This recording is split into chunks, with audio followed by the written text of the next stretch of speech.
सतयुग में सुना था भगवान राम ने परिस्थितियोंवश राजगद्दी का त्याग किया था और 14 साल के वनवास पे चले गए थे। अरविंद केजरीवाल राम नहीं है, राम तो भगवान थे।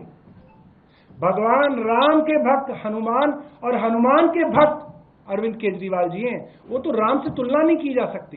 जिस मर्यादा के नाम पे सतयुग में भगवान राम ने अपना सिंहासन छोड़ा था, आज ऐसा उदाहरण दिख रहा है कि एक मर्यादा के नाम पे, एक नैतिकता के नाम पे, एक जनता के हाथ में अपनी पूरी की पूरी बागडोर देने के नाम पे अरविंद केजरीवाल ने इस्तीफा दिया है।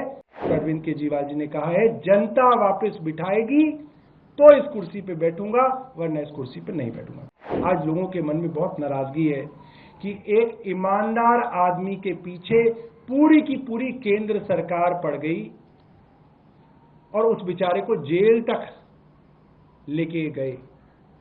और वो आदमी जब जेल से बाहर निकला तो उसने सत्ता का सुख नहीं भोगा।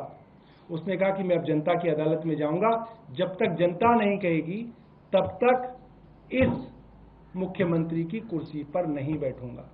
कई चर्चाएं हो रही हैं, अलग अलग चर्चाएं हो रही हैं। कुछ लोग तो ये कह रहे हैं कि सर, सतयुग में सुना था भगवान राम ने परिस्थितियोंवश राजगद्दी का त्याग किया था और 14 साल के वनवास पे चले गए थे।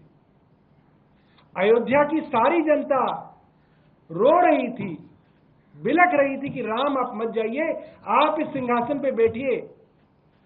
मगर मर्यादा के कारण, परिस्थितियों के कारण राम उस सिंहासन को छोड़ के चले गए और 14 साल के वनवास पे रहे। और उनके पीछे जिसको वो सिंहासन मिला, भरत उनके भाई, वो भी उनके खड़ाव रख के इंतजार करते रहे कि राम वापस आएंगे तो अपना जो है काम संभालेंगे। अरविंद केजरीवाल राम नहीं है, राम तो भगवान थे। भगवान राम के भक्त हनुमान और हनुमान के भक्त अरविंद केजरीवाल जी हैं। वो तो राम से तुलना नहीं की जा सकती। मगर जिस मर्यादा के नाम पे सतयुग में भगवान राम ने अपना सिंहासन छोड़ा था, आज ऐसा उदाहरण दिख रहा है कि एक मर्यादा के नाम पे, एक नैतिकता के नाम पे, एक जनता के हाथ में अपनी पूरी की पूरी बागडोर देने के नाम पे अरविंद केजरीवाल ने इस्तीफा दिया है।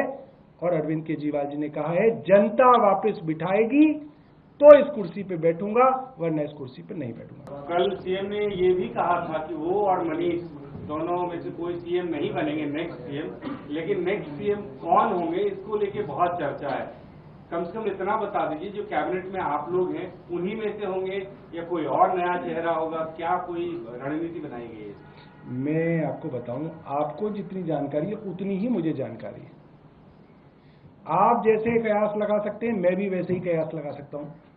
मगर आपका कयास लगाना ठीक है, मेरा कयास लगाना ठीक नहीं है, क्योंकि मैं उसका स्टेक होल्डर हूं। इसलिए जो है, अभी तक मैं आपको ये बता सकता हूं कि इसके ऊपर कोई चर्चा नहीं है। जैसे ही चर्चा होगी, सबसे पहले आप ही को बताना। और कहाँ बताएंगे बताओ? आप ही को तो बताएंगे, तभी तो आप लोगों को तो बताएंगे। तो जैसे ही चर्चा होगी मैं बताऊंगा। जी जावेद जी।